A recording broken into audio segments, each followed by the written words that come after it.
Hi there, my name's Aaron Short and welcome to my YouTube channel. Today I'm talking about the Fishman AirLock wireless system for guitar and instruments that use a 1/4-inch cable. This video is a little bit different as I've been testing the system for several months now, if not longer, and so my review's basically done. This sounds like a high quality cable and it hasn't let me down at any gigs. Having said that, don't go anywhere because there's a lot of interesting features in this wireless that I have not seen in any other product. So today I'm going to tell you about those features and also my experience. And at the end of this video, I have a conversation with Larry Fishman himself. So stay tuned for that. And if you're new here, please subscribe and give the video a like as it's free for you and it really helps me out a lot. First of all, I'd like to start with some background info as I've been testing and reviewing wireless systems in this kind of bug format for around 10 years now or longer. The larger wireless systems tend to have more range and they're great, but I do find them too bulky for the kind of shows that I play. And so I've always liked these kind of bug wireless systems for their compact nature. The first units I tried on the channel were affordable and they worked well, but they didn't sound as good as a guitar cable.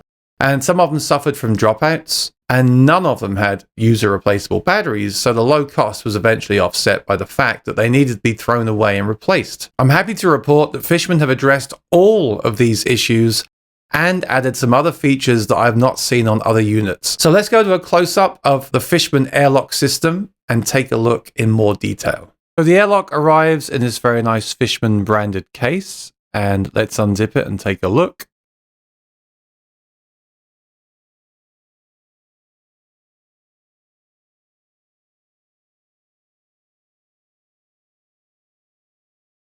So first of all, you can see these have very high build quality. The body is polycarbonate and the plug is a high quality metal.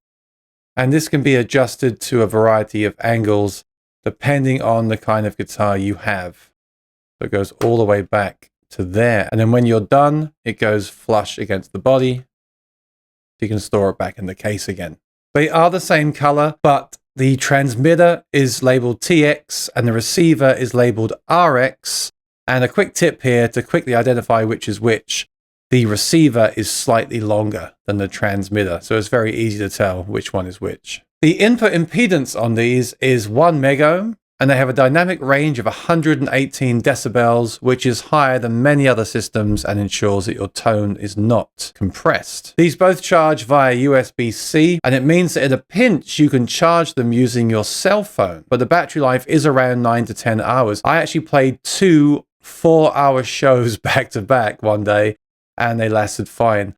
You know, that's a long time to be playing, but it was a good test. Just to show you what I mean here, if your phone was charged and you had the included splitter cable that Fishman give you with these, you could plug them into the USB-C port on your phone and look, it's actually charging there. That could be really useful one day. And just to show that in the box, you will get your quick start guide and also these colored stickers, which are really useful. If you have 2 sets of these, or even you can get up to 8 sets of these, then you can put them in the bottom here very simply, and then you can identify straight away which ones are a pair, so you haven't got to repair them again in the future. And as I mentioned, you also get some cables here, USB-A to 2 USB-C to charge them both at the same time, which can also be converted into USB-C cables, which is great. And then you also get a high quality single USB-C to USB-A.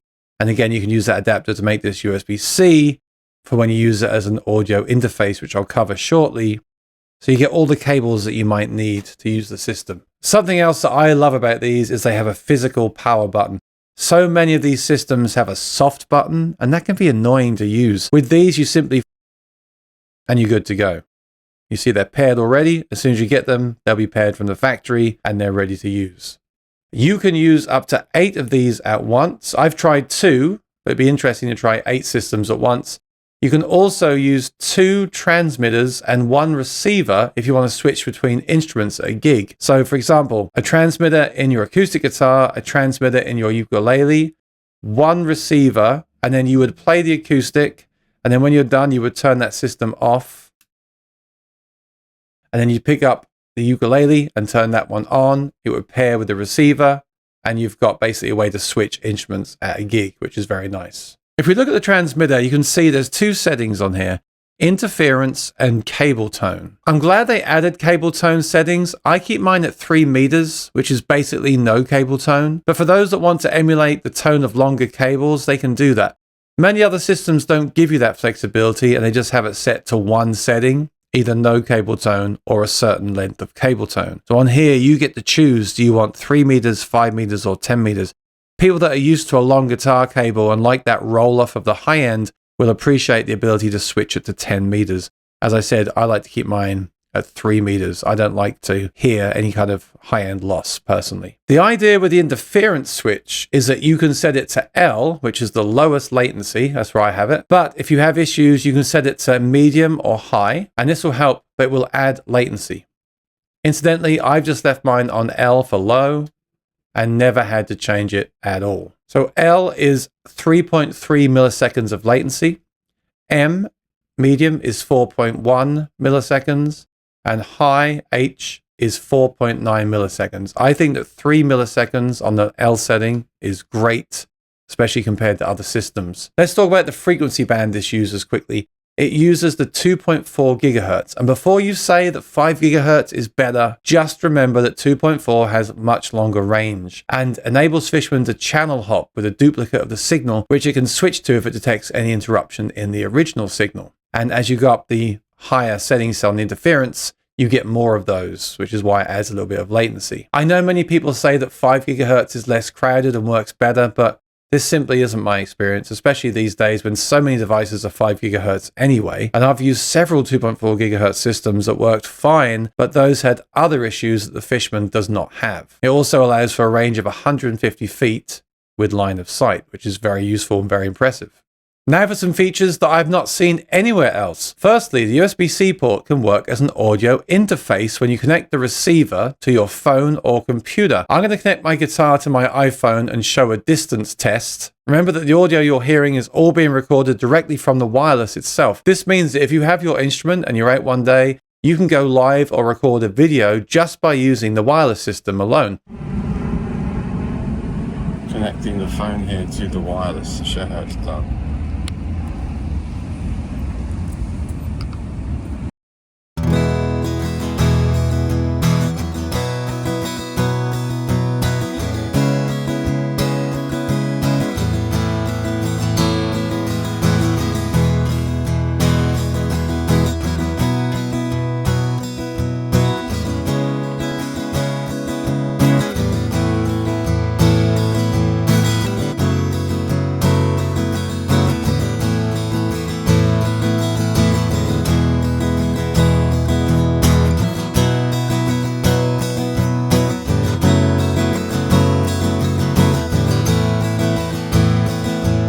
Another great use is for tuner apps. I love the Peterson tuner app, but the microphone is not as accurate as using a direct connection.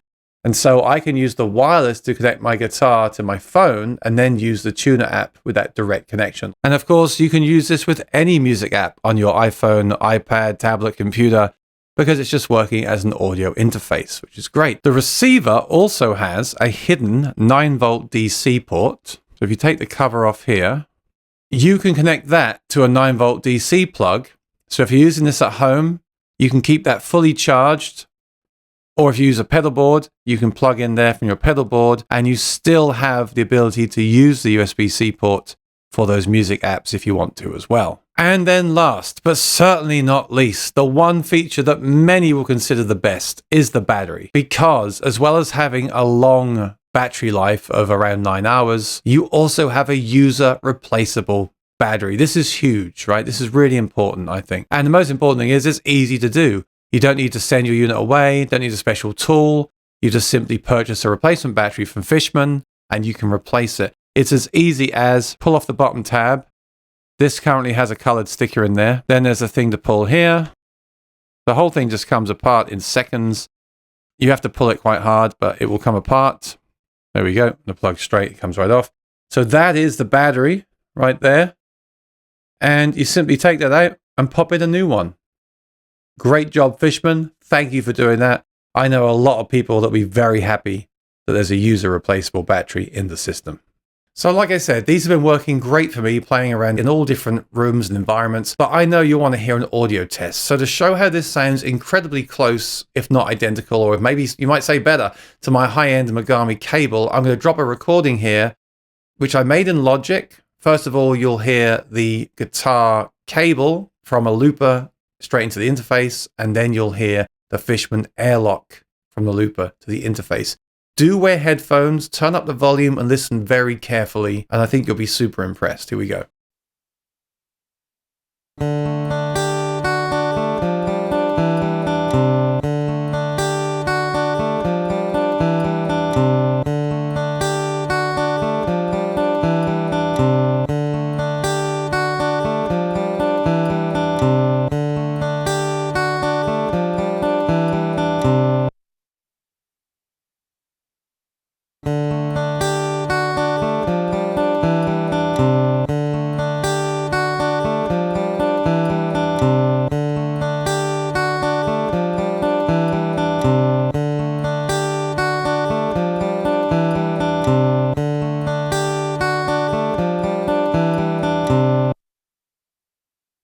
So what do you think? I know there are many wireless bug and guitar systems on the market, but I'm very happy that Fishman have decided to launch a product that addresses some issues that I've seen in other systems and also adds some cool new features as well. These are priced a little bit higher than some of the other systems, and you can check the price of my links below. But remember that the battery is user replaceable, which adds value in the long run.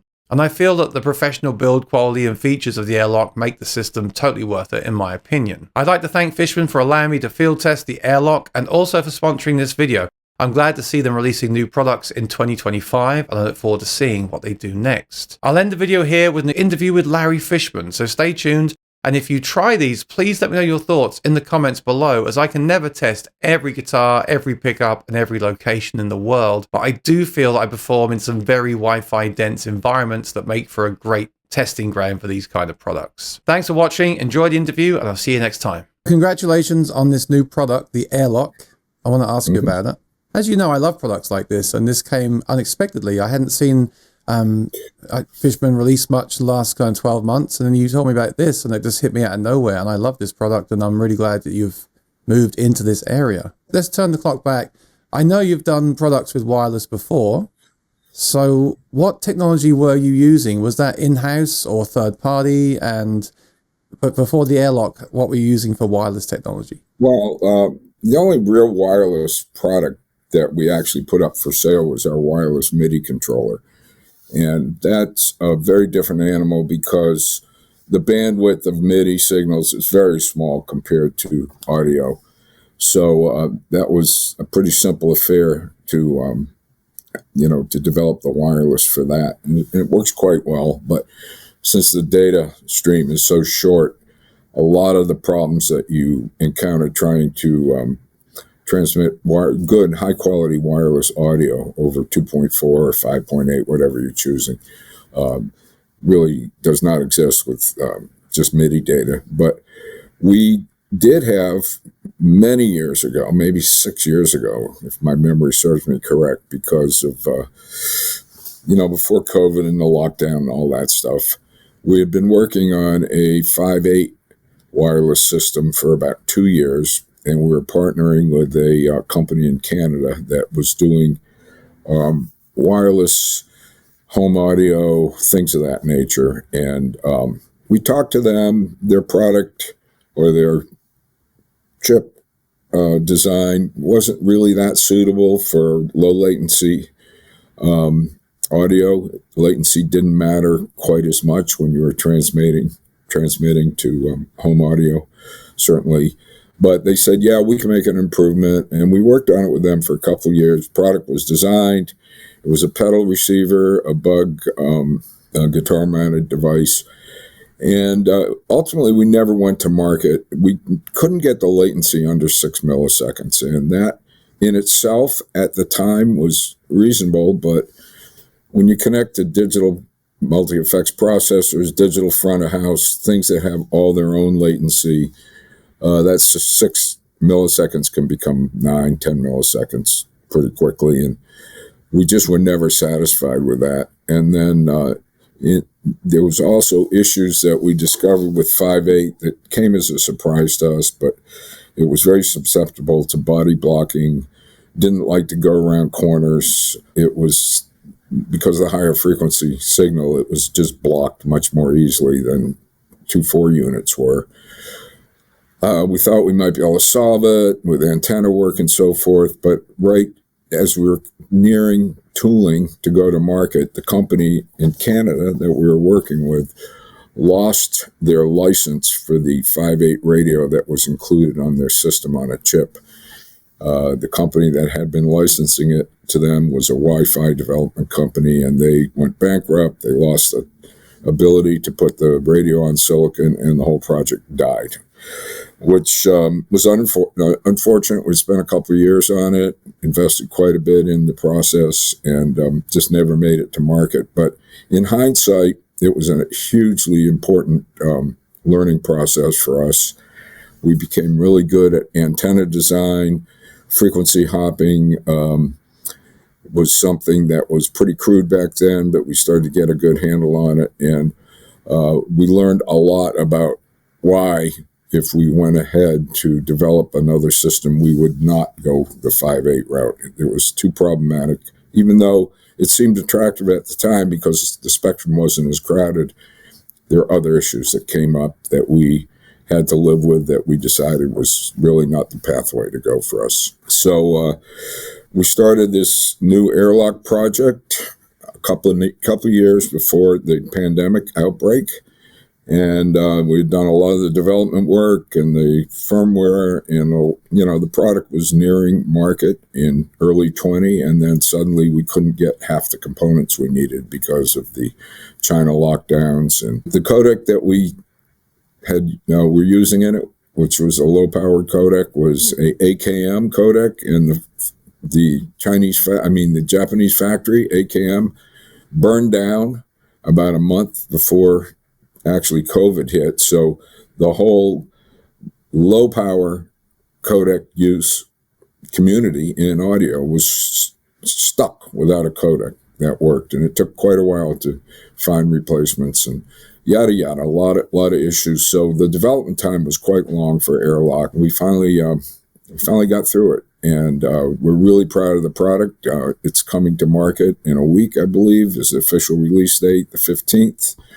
We've been getting some great data feedback, and people are loving it. And we're really happy for this release. It was a product that was many, many years in the making, but I think we really hit it out of the park with what we ended up with. And I'm glad that we stuck with it and got rid of the little niddly things that were bothering us for this whole period. The product is working really well as specified, and we're very happy with it, and we're looking forward to the public response. I started by saying this has come out of nowhere. This has not come out of nowhere. You've been working on this product for a long time. So thanks for sharing that. It's really interesting. Yep. Now, I've got a question. When you decide to do a product like this that is kind of a new category for your company, what's the process to decide if you want to even go into that market? It was my personal feeling that everything was going to start going wireless in the future. And this was, when we started the 5.8 project, I said, it's just, it's just the way things are going to go. People hate wires. Wires have all kinds of issues. And, being encumbered by a cable on stage is bad enough. In studios, you got massive piles of wires all over the place doing your interconnects to your recording gear and so forth. And we saw wireless becoming, de rigueur in so many areas with Bluetooth and things of that nature, that I said, audio, or at least guitar audio, is going to go wireless, and I want to be part of that revolution. The latency issues that Bluetooth brings to the table did not make it a viable alternative for, live audio or live guitar. It required a different path. I mean, I actually remember way back when there was a company, X something, that Line 6 ended up buying, that was the first digital audio being offered in the MI market, and that was a long time ago. And I knew right then that the future for, at least for acoustic guitars, was going to be digital audio because, yeah, people have been using FM systems for a long time, and they're fine for electric guitars. They've got companders and expanders and things of that nature, and because of that, they tend to suppress or compress the dynamic range on electric guitars, which is generally not an issue because there's a lot of compression going on in guitar amps and so forth. But I knew for clean digital audio for acoustic instruments, we're going to need something with much more dynamic range. And the digital offering was the entrance into that world. So I got excited about it a long time ago. We didn't know anything about wireless. We're in the midst of building our amp business at the time. It was always part of the discussion here, but there was never an action item until we got involved with a Canadian company with the 5.8. And then, of course, that ran off the cliff because of the unavailability of the technology they were using. But I stuck with it. I said, look, we're going here. I don't know how long it's going to take, but we want to be part of the future, not laggards. So that's why we got in and got involved. Can you share some like issues or problems you faced or things you realized, light bulb moments along that journey? Yeah, I mean, we realized that we didn't know as much about antenna design. And when you're dealing with something as compact as a bug-type device, the options for proper antenna design are, few. So we have multiple antennas in our devices that were both a chip antenna, which didn't do the job for us completely, but with some homebrew trace antennas, we really started zeroing in on what the proper antenna needed to be for using a guitar. And I think you could see when we do our distance testing, we've got really such an effective antenna system that we measure our distance, not just line of sight, but with what we call spin. And that means when we're measuring our longest range, the guitarist is spinning in circles to make sure that there's not body blocking or things of that nature at that particular range. I don't know of any other company that is doing it that way. They may very well be. But for us, having something with just purely line of sight, and if you turn your side or back to it and the signal dies, was just not acceptable. So we spent a lot of time on antenna design and tweaking, bought a lot of equipment so we can kind of zero in on how to measure the effectiveness of the antennas we were designing, because they're guidelines but not hard rules. So that was one thing that we focused on. Also, in the digital electronics require a very, very sophisticated A to D. Finding the right ones, the right codecs, and the right A to D, D to A, if they're separate, was a challenge because, yeah, you can find really fast A to Ds if you're running on wall power, but if you're running on a rechargeable battery, the high-speed A to Ds just aren't quite as available. Getting low-power, very high-speed A to Ds is really a challenge, but we've ended up with a pretty remarkable 118 dB of dynamic range, and that was because of our judicious search and ultimately finding the correct components to put in the transmitters and receivers. And that's a big win for us, for sure. So I've noted on here, you've got some really interesting features. You've got the user replaceable battery, which is quite unique to this kind of design.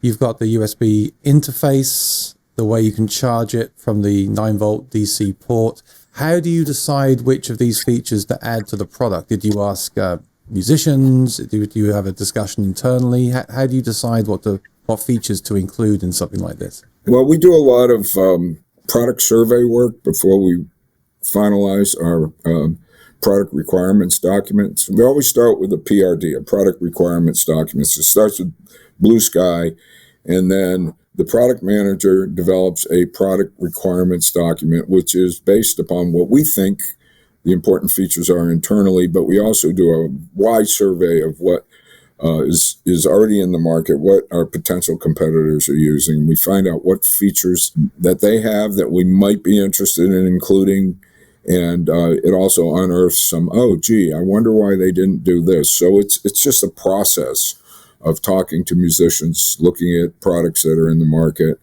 understanding our capabilities. We've got a very strong firmware development team here. And because our guys are able to write to bare metal, they're not necessarily using C++ or things of that. They hire, they're in a much more basic programming language. We can fit features into our chipsets that are very power and memory stingy, yet work really well because we're not overloading it with the other code that might go in a very, a more overlooking higher order language. So we're really fortunate to have team members that are that well versed in basic programming at the lowest level, and we can get a lot out of our products that way as far as performance and battery life. And battery life is the essence of what we do. Everything that goes on a guitar right now has to be battery powered. I've been super impressed. I'm wondering what you're thinking the next. I know you're just releasing this now and you want to get feedback from the market, but have you got any thoughts about where you could take this in the future? Like, could you build it into your amps, or could you make an XLR version, in-ear monitor version, things like that? Our original product development plan had XLR versions, pedal receivers, in-ear monitoring, things of that nature. There's still products that are in our product requirements documents, and that ID work has been done. It's sort of been designed in, but we have to be very cognizant of where the market has gone. There's been a literal flood of wireless guitar units coming out of Asia that are effectively half the price of what our system's going to be. And because of that, we want to make sure that we're not building products that are going to have a limited amount of appeal because of price. We will not sacrifice our performance. It's just something we don't do at Fishman. We're looking for market reaction and market acceptance on the first bug products that we come out with. And if we can succeed in the premium price range that is required to build these systems. And by the way, they're built 100% in the U.S. in our own factory with our own equipment. Because of that, we're going to wait and see what happens with the reception of these products. Yeah, there's a lot of places the transmitter and receiver could go. We just don't know if the market is interested in them at the price levels that we're going to be offering. If we can figure out how to do it more cost effectively than we are now, that'll be another opportunity for us, but it's going to be a wait and see. We're up against Shure and Sennheiser and some of the biggest names in the industry. We're going to compete in that arena. We're trying to get out of the noise of the low cost, really cloned copies that are coming out of China of certain designs that have been disseminated over multiple brands. None of them perform at the level that we're looking for, and but they're out there and people are buying them. We'll see where it goes. It's sort of reminiscent of when we got into the acoustic amplifier business. We were one of the first companies to introduce an amplifier, and it was us and Trace Elliott at the time who kind of created the category. We had a very high-end system. Originally, it was designed just to go to dealers to have something to demonstrate our pickups through. We never thought it was going to be a consumer product. Turned into be a pretty successful one.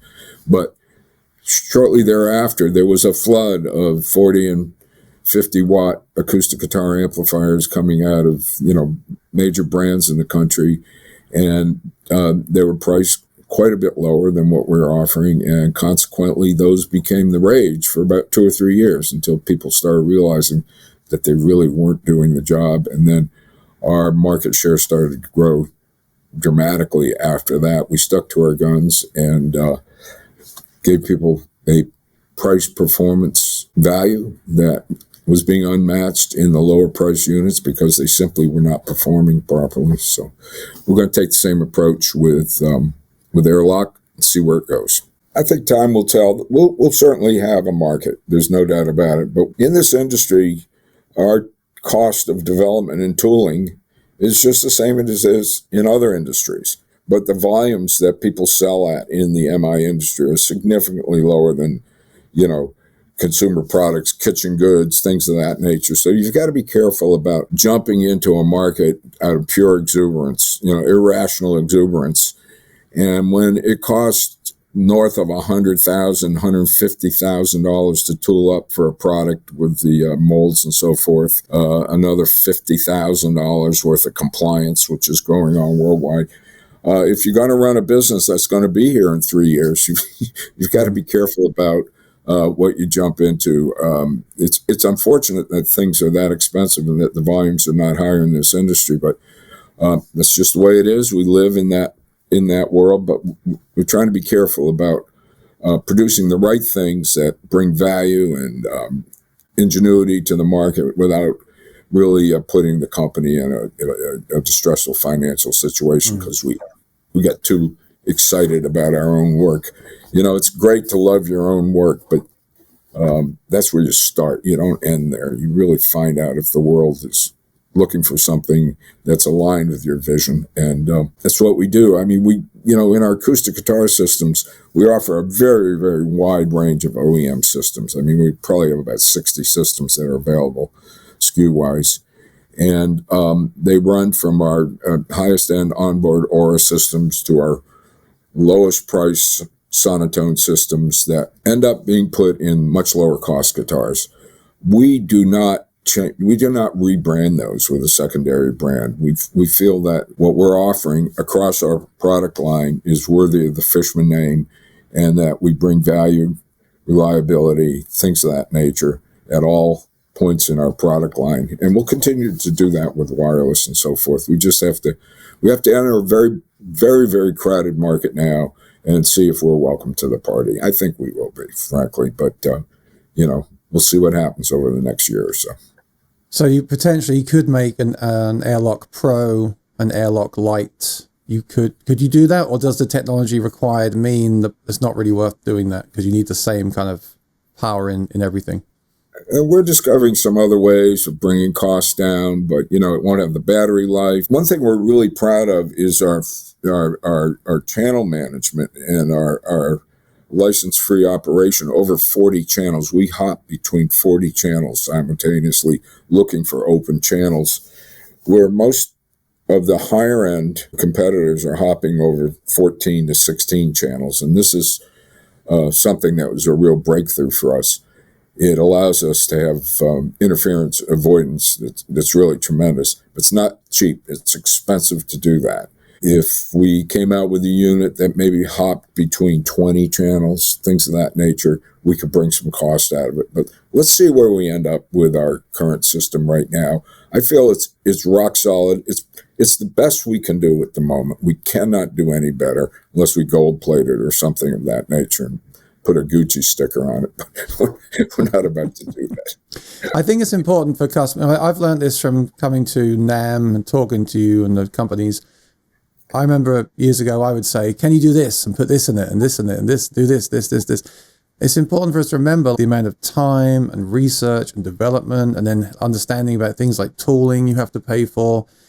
I think sometimes we forget that. We think the product just comes out of thin air, but there's so much time and investment put into this. And that's really interesting to hear about that from you today. So thanks for sharing all that today. Yeah, it's a little different than the guitar industry. We have to tool for new parts and shapes and everything that we make. People with making guitars, once they have the basic mold made out, they can come out with 5 models with different wood materials, different ornamentation, inlays and so forth. So the startup cost for a product like a guitar, not in all cases, but once you've got your established body sizes and shapes done, you can spin off many, many, many versions of this. And guitars are things of beauty and they're attractive and so forth. We can't really do that with electronic products. We can change the color, we can make things look a little different, but to actually make a new product, there is a significant investment in tooling. Actually, right now, product compliance is horrendous. The cost of having to go through FCC, CE, all the individual international, safety organizations and compliance organizations, I think has really gotten out of hand. It's so expensive that I doubt that a company that started the way I started my company in my basement could ever enter the market and sell internationally.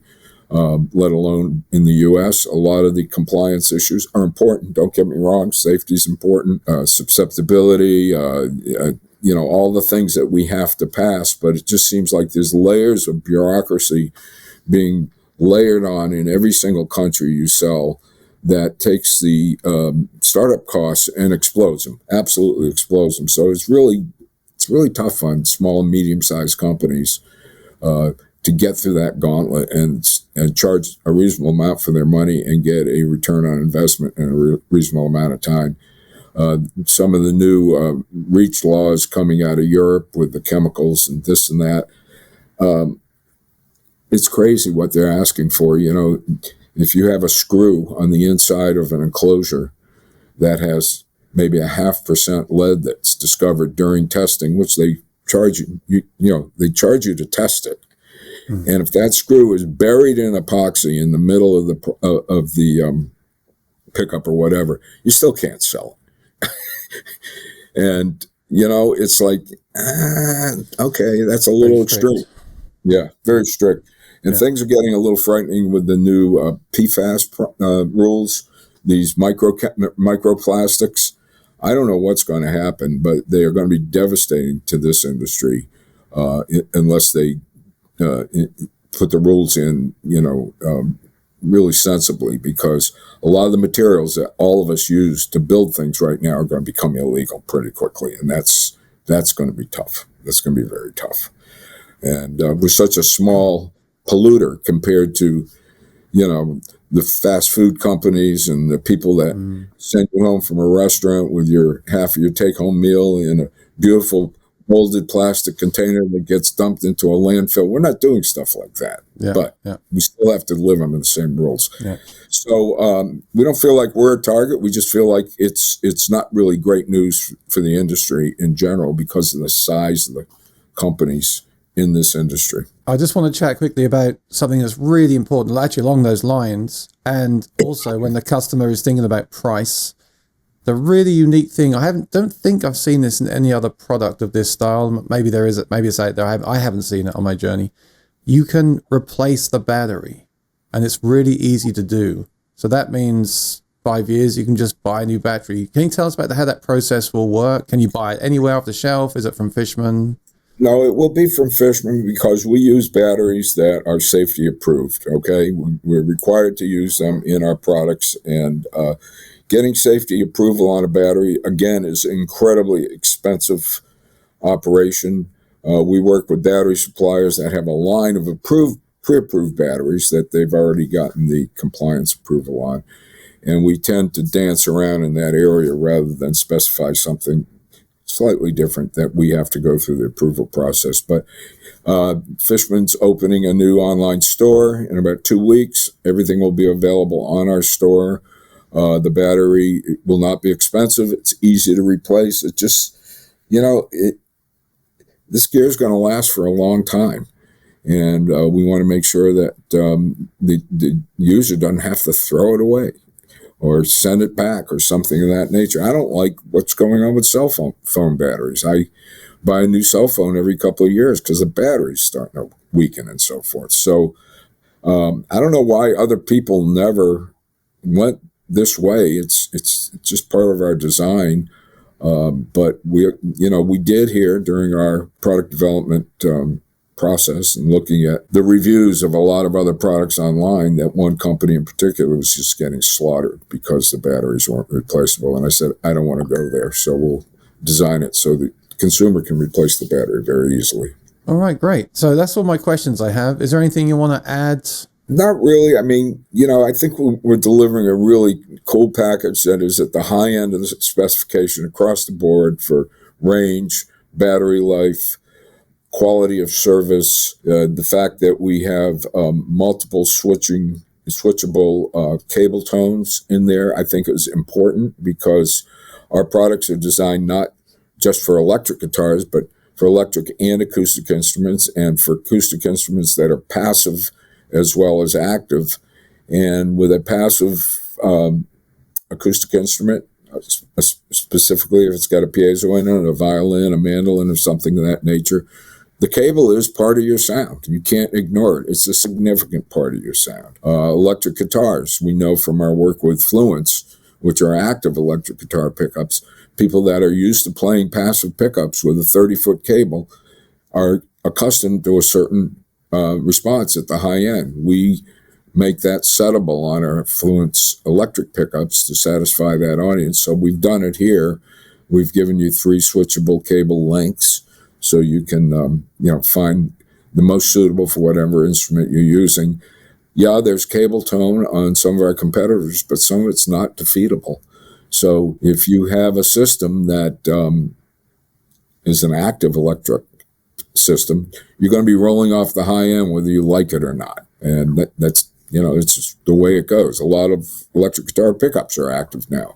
If you're playing a Strat, with standard pickups or something, I'm sure that cable tone helps get you where you want to go. But if you can't shut it off, it's just built in. You're not going to like what it does to your active pickups. We're also compatible with all active and passive acoustic guitar pickups. I don't know why some of our competitors out there had issues with active pickups with noise and things of that nature in acoustic guitars. We've never run across that. I don't know what design element was causing that for them. So we do absolutely automatic pairing. You don't have to pair the units by hand. You turn them on and boom, they go there. We can run 8 channels simultaneously and they coordinate with each other rather than interfering with each other. We can hot swap transmitters. Two transmitters can be paired to one receiver, and you can hot swap them by just turning one on, turning the other one off. So we've got a lot of things that we thought about that would be useful on stage, and I think we got most of them. We've got really a 24-bit USB audio direct output on the receiver, which is unique. You can go out in your back porch, plug it into your iPhone, and record your guitar playing direct with high-quality audio. We've got on the receiver, a 9-volt standard 9-volt power supply input. So if you plug it into your mixer and you want to leave it plugged in, you don't have to worry about your battery. We've also done a good job with the battery management. A lot of systems that have batteries in them that are rechargeable, and if they're powered like a 9-volt auxiliary power supply at the same time, the automatic charging on the battery kicks in after the battery sags a little bit, so it keeps pumping it back up and then up and up. And when that does that, it dramatically shortens the battery life. Batteries can be recharged only so many times, and this continuous pumping. And we discovered that late in the game and had to go back and redo our firmware to get rid of that issue. So what can I say? I think the product will speak for itself. I'm really anxious to see, once we get out in the market, what the public response is. Did you try it with the 2 transmitters? Yeah, they work okay? Worked fine. Okay. I had them touching each other. No problem. Good. Yeah, they talk to each other. They don't fight each other. They coordinate. They say, we're going here, you go there. The thing that I think people will like, which sounds ridiculous, but you've actually got a physical on switch. Most of the other systems, you have to hold down a soft button. I never like that. I like you just click the switch on, you're good to go. Sure. You haven't got to hold down a rubber button for like 5 seconds. And I always found that a bit weird. I like just having a real switch on there. Does it go to sleep after a certain amount of time? Yeah, the system goes to sleep after 15 minutes. Okay. If there's no activity, but I think it wakes up in under 2 seconds, something like that. Right. Which means if it's sleeping, you pick it up. As soon as your guitar starts making any noise when you pick it up, it's going to be waking up as soon as you touch the strings. Yeah. It's got a lot of features in it. There were things that myself, and I have such an impressive team here. I can't tell you. It's just people that love making quality products, and they dive in. I love it. Well, thanks for sharing that. Congratulations on the product. I've been using it, and I really like it. And I'm excited to see where you take the technology. And thank you for sharing all this information. I find this really interesting to hear, and look forward to see what you do next. Well, Aaron, thanks for taking the time to dig into the product. And I know you're going to do it on a very detailed level. You're that type of guy. And we're anxious to see your comments on your video. and to benefit from your knowledge as a working musician in a tough environment like New York City, where if you're going to go wireless, you're going to run into stuff. So I think you're giving us a clear picture, and we certainly appreciate your participation in this launch. We're pretty excited about it.